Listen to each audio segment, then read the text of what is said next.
Hello, সালামু sir. Sir colonel Rajib বলছি sir. Rehan আপা একটু কথা বলতো sir, over to her sir. কে? রেহান আপা। রেহান আপা, জি স্যার। আসসালামু আলাইকুম ভাইয়া। হ্যাঁ ভাই সালাম। জি, আপনি কই আমি আমার বাসায় থাকেন না? থাকবো না। হ্যাঁ ঠিক আছে।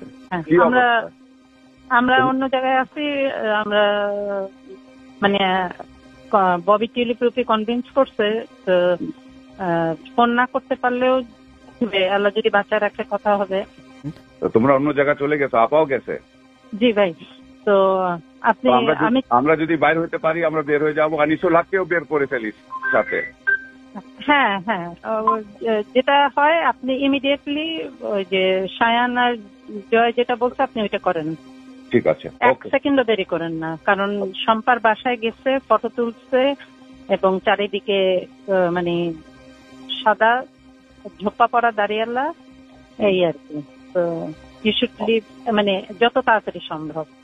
আর আমি কনভিন্স করতেছি যে মানে যা যা আসে ওইটা করবো আর কি। এইখানে একদম থাকা সেফ না। আচ্ছা ঠিক আছে, তাহলে ও কি বলবে? মার্শাল ল ডিক্লেয়ার করতেছে না সে?